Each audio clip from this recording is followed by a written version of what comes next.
Hammaga bugungi videomiz hayotimizda hozir tez-tez uchrab turgan gender tenglik haqida bo'ladi.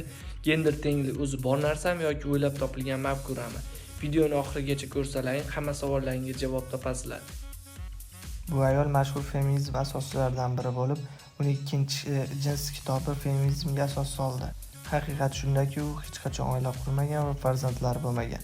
Umrining so'ngida shuni tan oldiki, feminizm oilaga yomon ta'sir o'tkazishi va bu mafkura xatoligini tushunib yetdi. Bu ayol Buyuk Britaniyada ayollarga yordam beruvchi ilk markazlardan birini ochgan.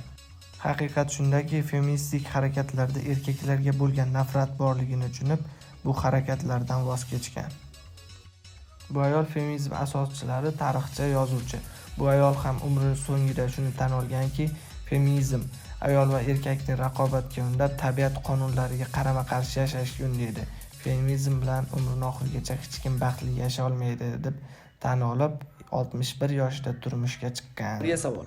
Butun umr feminizm, gender tenglikni targ'ib qilgan odamlar umrining so'ngida bu yo'l xatoligini, bu yo'l bilan inson baxtli bo'lmasligini tushunib yetgandan keyin nimaga hozirgi kunda gender tenglik deb og'iz ko'pirtirib gapiryapmiz? Nima uchun?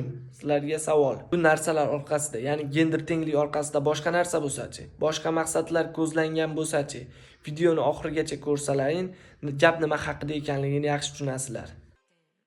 Real faktlarga kelsa, erkak mushak massasi ayol mushak massasidan 61% ga ko'proq. Olimpiadada solishtirganda ayollar natijasiga qaraganda erkaklar natijasi 15-20% ga yuqoriroq. Gender tenglik deb og'iz ko'pirtirib gapirayotgan odamlar, bu tomonda gender tenglik qani? Xavfli ishlar 90% ni dunyoda erkaklar bajaradi. O'lim xavfi bor ishlarni 93% ni erkaklar bajaradi. Qurilishda erkaklar, urushda erkaklar, alpinistda erkaklar, suzishda erkaklar, politsiyachi ayollarni ko'rganmisizlar? Bor, bitta-ikkita bor, lekin erkaklarchalik politsiyachi ayollar yo'q. Qurilishda ham xuddi shunaqa narsa. Hammaylar bunga ko'namiz. Nega gender tenglik bo'lsa, dunyo milliarderlari orasida ayollar yo'q? Umuman nomi ham chiqmagan. Aqliy mehnatda ham 70% erkaklar ustunlik qiladi ayollarga qaraganda. Chunki ayollar hissiyotga ko'p beriluvchan bo'lib, aqliy mehnatda ham unchalik yuqori natijalar erishadi.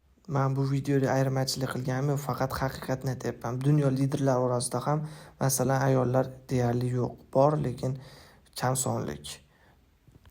Bu videolar hammasi faktga asoslanib, haqiqatlar aytilgan. Agar kerak bo'lsa ma'lumotni Google'dan qidirib topib olishlaring mumkin. Videoni ko'rib turganingizdek, aniq faktlarga asoslanib videoni tayyorladim. Ana endi qani biz teng bo'lishimiz kerak. Biz erkaklar bilan teng huquqlimiz degan oyimchalar. Teng bo'linglar, davay qurilishda ishlanglar, davay o't o'chirishda ishlanglar, odam qutqaruv xizmatida ishlanglar, mashina tuzatinglar. Qani gender tenglik?